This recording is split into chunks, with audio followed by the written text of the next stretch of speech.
परम प्रेम श्री ठाकुर, परम आराध्या जननी श्री बड़वा, परम पूज्य पाद श्री बड़दा, परम पूजनीय वर्तमान आचार्य श्री दादा, परम पूजनीय श्री अविंदा के श्री चरणों मेरा कोटि कोटि प्रणाम। यहाँ उपस्थित सभी गुरु भक्तों और पंजाधारी दादा लोगों को हमारा हार्दिक जय गुरु। आज का सत्संग श्री तिवारी जी की तरफ से और राजेश गुप्ता जी की तरफ से हो रहा है। हम लोग आप दोनों के परिवार की मंगल की कामना करते हैं। देखिए,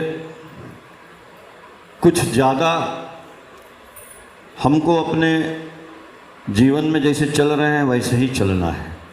बस हमारे जीवन में आनंद आ जाए, इसी के लिए हमने गुरु को ग्रहण किया है। और उस आनंद के लिए हम लोग ठाकुर जी का जो नियम है यजन याजन इष्टवृत्ति। एक दिन मैं जा रहा था रास्ते में, तो मैंने देखा कि आप देख रहे हैं जो बन रहा है मेट्रो का पिलर लग रहा है, उसके ऊपर रेल गुजरेगी। तो वो पिलर जो बन रहे हैं सब बड़े बड़े क्रेन लगे हैं वहाँ पे, बहुत बड़े बड़े, और मतलब कि 10-10 तल्ले ऊपर पिलर बन रहे हैं, उतने बड़े हैं से। वो जब विजयनगर से अंदर जाते हैं तो वहाँ रेलवे लाइन पर उसके ऊपर जो है रेल लाइन बनेगी, उसके ऊपर ट्रेन गुजरेगी। अब बताइए वो पिलर जो है बनाने के लिए कितनी बड़ी बड़ी मशीन लाई गई है ताकि वो पिलर सही हो जाए और ट्रेन गुजरे तो गिरे नहीं। हम कहते हैं कि इस ज़माने में सब आदमी बेईमान है। भाई बेईमान रहता तो वो पिलर बनता नहीं, गिर जाता कब का। ऐसा नहीं है। हम बेईमान सोचते हैं तो सोचते हैं बेईमान है, सारा बेईमान नहीं है। अगर हम ईमानदार सोचेंगे तो सब ईमानदार भी है। वो ईमानदारी का काम हो रहा है, मैं देख रहा हूँ। नहीं तो सारे मेट्रो गिर जाएंगे। अभी ये 2-4 लोग आपको बरगला सकते हैं, तो उस पर क्या गुजरेगी? ट्रेन गुजरेगी। तो उसके लिए सबसे ज़रूरी है उस पिलर का मजबूत होना और उसको बनाना। उसी तरह से हमारी ज़िंदगी के ऊपर से बहुत सी गाड़ियाँ गुजरती हैं। आपत्ति, विपत्ति, असाद, प्रसाद, गाली गलौज, ईर्ष्या, न जाने क्या क्या हमारे ऊपर से गुजरती रहती है। लेकिन मेरा पिलर अच्छा नहीं है, हम वहीं गिर जाते हैं। उसने हमको गाली दिया, उसने हमको बोला, उसने हमको ऐसे बोला। अरे भैया, वो पिलर नहीं ठीक है आपका। उस पिलर को ठीक करना पड़ेगा। बहुत मशीन ठाकुर जी दिए हैं, यजन याजन इष्टवृत्ति, यही 3 पिलर है। ये तीनों जिंदगी के मेरे पिलर हैं। अगर ये ठीक रहते ना तो दादा बोले ना कि जो हमको गाली दिया है उसके घर भी हम जाएंगे लेकर के बिस्किट और मिठाई। पिलर नहीं ठीक है, इसलिए हम सोचते हैं कि वो उसने हमको गाली दिया। उस पिलर को ठीक कैसे करेंगे, उसका भी ठाकुर जी ने उपाय दिया है। ठीक है, उसी को यजन याजन इष्टवृत्ति को मतलब क्या भाई? यजन का मतलब, यजन का मतलब ये पहले कि हम अपने आप को, अपने इस शरीर को, अपने इस मशीन को, अपने इस यंत्र को सही कर लें। दूसरे को नहीं, पहले अपने को। और अपने को सही करना ही याजन होता है। यजन याजन नहीं, याजन पहले अपने आप को करना है, सेल्फ को करना है।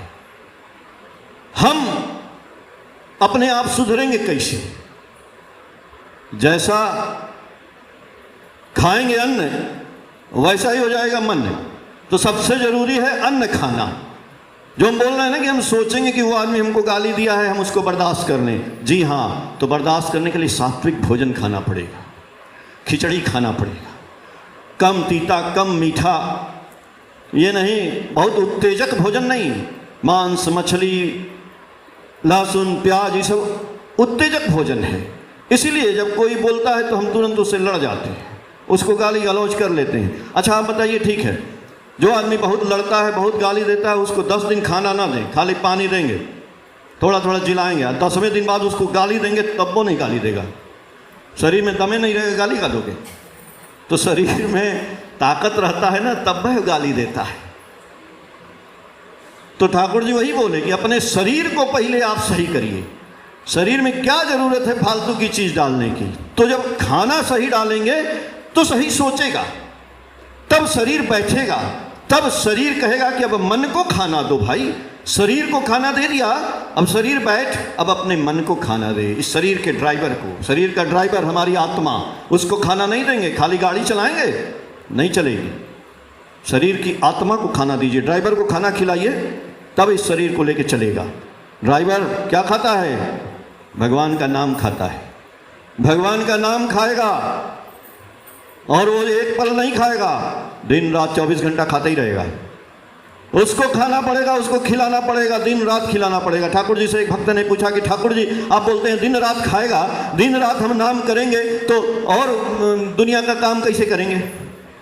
तो ठाकुर जी बोले काहे, बहुत आदमी काम करता है, खाना बनाता है और मन में गाना गाते रहता है, सीटी बजाते रहता है, प्रसन्न रहता है तो गाना भी गा रहा है, खाना भी बना रहा है, साइकिल भी चला रहा है, कार भी चला रहा है, सीटी भी बजा रहा है। बस वैसे ही गाना गाइए, खाना खाइए, काम करिए, गुरु जी का नाम करते रहिए, करते रहिए, करते रहिए, करते रहिए। आज जब ये अभ्यास हो जाएगा ना, और सुबह शाम ठाकुर जी का मंत्र का साधना करना है, सुबह शाम अपने घर में ठाकुर जी का प्रार्थना करिए। करेंगे कुछ नहीं